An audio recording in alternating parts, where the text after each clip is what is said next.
Begitulah cepatnya hari itu berlalu.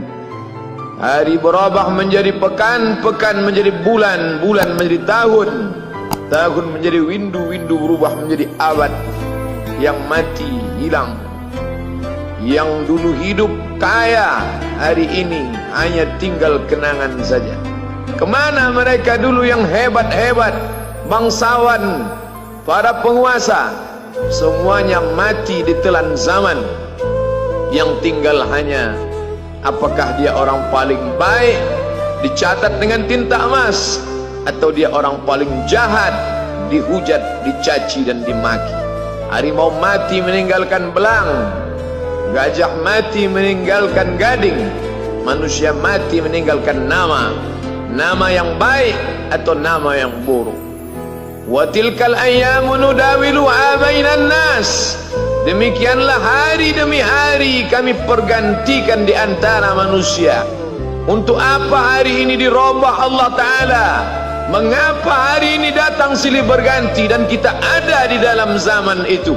Liya'lamallahu alladhina amanu. Allah ingin menguji siapa yang imannya tetap istiqamah, siapa yang masih tetap beriman sampai hari ini. Khatib mengucapkan alhamdulillah, nikmat yang paling besar adalah nikmat istiqamah dalam iman dan Islam. Berapa banyak ketika hari berubah, yang dulunya dia adalah orang baik-baik, hari ini berubah menjadi tidak baik. Yusbihu mu'minan, pada waktu pagi dia beriman, wa yumsi kafiran, petang hari dia berubah menjadi kafir.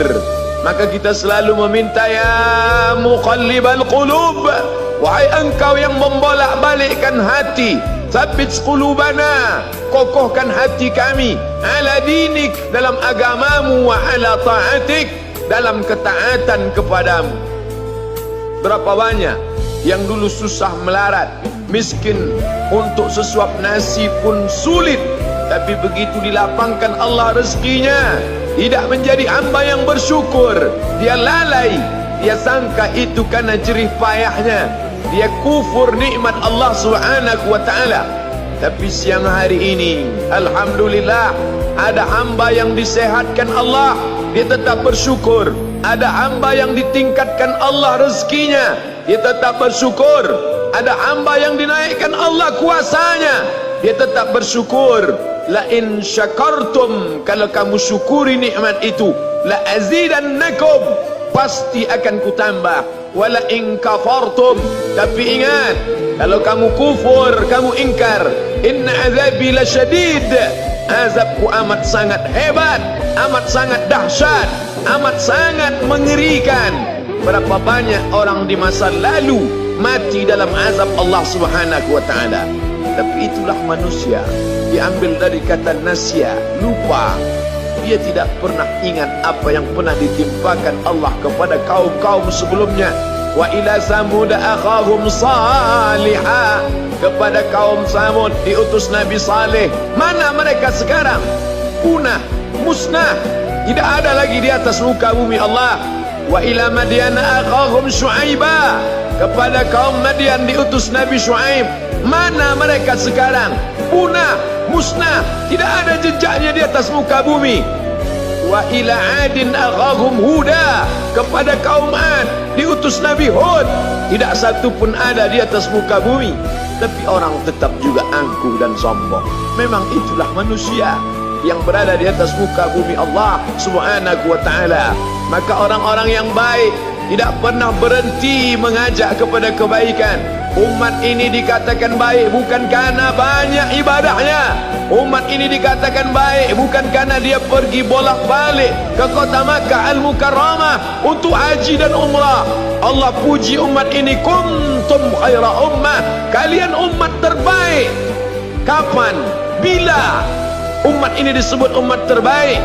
Ta'muruna bil ma'ruf, ketika engkau sanggup mengingatkan saudaramu dalam kebaikan.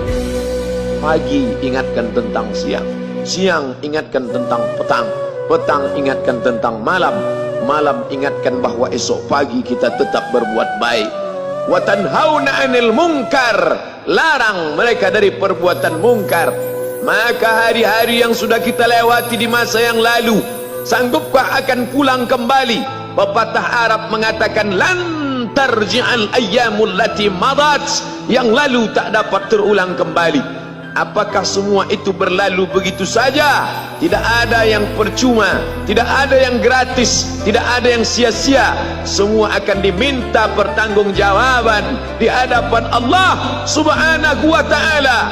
Sejak kita tegak di atas muka bumi ini, sejak kita diberikan nafas, diberikan hidup, diberikan nyawa, maka sejak itu kita ditanya, apa khalaqnakum abatha? Apakah kalian kami ciptakan sia-sia? Apakah kami sangka? Apakah kamu semua menduga bahwa kami menciptakan kamu lalu kamu tidak akan kembali menghadap kami? Semua akan diminta pertanggungjawaban di hadapan Allah Subhanahu wa ta'ala. Tidak ada kata yang dapat terucap dari lidah orang beriman selain ucapan astaghfirullahaladzim. Ampunkan segala dosaku di masa yang lalu. Aku lalai dan lupa ya Allah. Kami termasuk orang-orang yang menghilangkan usia kami ya Allah. Kami tak tahu ke mana umur kami selama ini.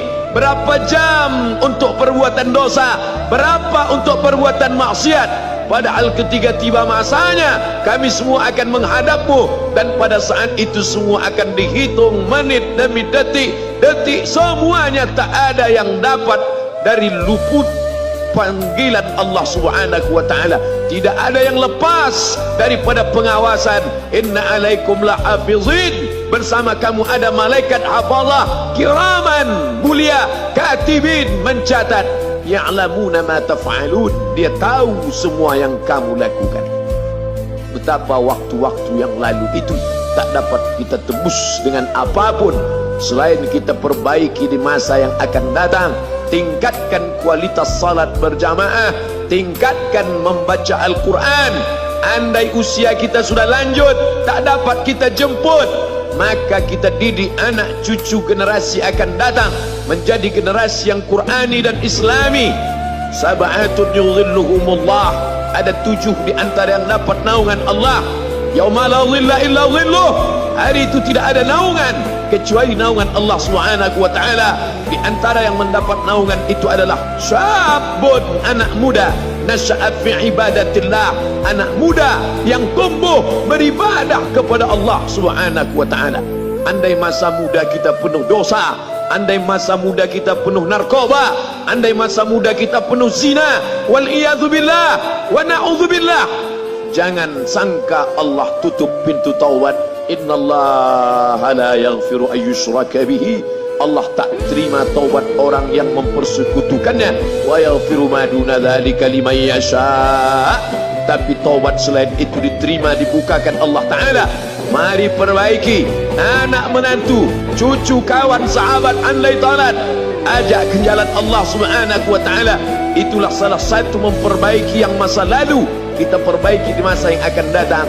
Di antara tujuan Allah mengapa dia buat kita masih hidup di akhir tahun ini, liya'lamallahu allazina amanu, Allah menguji siapa yang masih tetap dalam istiqamah iman dan Islam.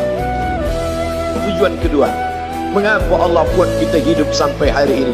Wa yattakhidha minkum syuhada, wa yattakhidha minkum syuhada, Allah ingin melihat siapa di antara kita ini yang layak untuk menjadi syuhada. Iskariman, hidup mulia, au mutsyahidan, atau mati syahid. Pilihan orang Islam tidak banyak. Kalau hidup, hidup mulia. Kalau mati, mati syahid. Jangan hidup hina, mati terlunta-lunta, tidak diterima Allah Subhanahu wa ta'ala. Hidup mulia atau mati syahid dipersaksikan oleh para malaikat. Man kharaja fi talabil ilmi, siapa yang keluar rumah dengan niat menuntut ilmu, fahuwa fi sabilillah, maka dia seperti orang yang berjihad fi sabilillah, yang jauh meninggalkan kampung halaman, menuntut ilmu di perantauan. Jangan kau sangka kau anak yang terbuang, engkau adalah seorang syahid. Andai mati dalam perjalanan, maka matimu adalah seorang yang mati syahid. Mencari rezeki yang halal, meninggalkan anak dan istri demi untuk memberikan nafkah, menjaga diri dari riba, menjaga diri dari haram, menjaga diri dari syubhat. Ditinggalkan anak yang masih kecil, istri yang memerlukan kasih sayang. Kutinggalkan kalian bukan karena hawa nafsu, tapi ingin mencari yang halal. Tetesan air mata, penuh keringat dan kerinduan, munajat di tengah malam, dibayar Allah Ta'ala dengan tetesan darah seorang syahid. Man mata duna malihi, siapa yang mati membela kehormatan hartanya, fahuwa syahid, maka dia mati syahid. Betapa seorang yang susah melarat hanya untuk menjaga diri dari yang haram dan syubhat, Allah muliakan dia. Inna akramakum indallah, yang paling mulia di antara kamu di sisi Allah, atqakum, yang paling takut kepada Allah. Ramai kita di rumah Allah ini, yang paling kaya kah yang paling mulia? Tidak. Yang paling ganteng dan paling hebat kuasanya kah yang paling mulia? Bukan. Yang paling berilmu, buya, kiai, ulama, apakah dia yang paling mulia? Tidak ada jaminan. Tapi yang paling takut kepada Allah Subhanahu wa ta'ala, takut terjerumus dalam riba, takut terjerumus dalam syubhat, takut makan haram, sehingga dia biarkan dirinya dalam kesusahan, susah dalam pandangan manusia, melarat dalam pandangan orang kaya, tapi hidup mulia dalam pandangan Allah, para malaikat, nabi dan rasul. Hari ini orang itu dikatakan bodoh, hari ini dia dikatakan goblok, hari ini dia dikatakan kamu tolol sekali. Mengapa tidak kamu pakai kekuasaanmu? Mengapa tidak kamu pakai kesempatan? Hidup hanya sekali, pakailah sesuka hati. Tapi dia takut kepada Allah Subhanahu wa ta'ala. Pagi dan petang dia katakan, Allahumma ajirna minan nar, Allahumma ajirna minan nar, Allahumma ajirna minan nar. Selamatkan kami, aku, istriku, anakku, keluargaku dari api neraka ya Allah.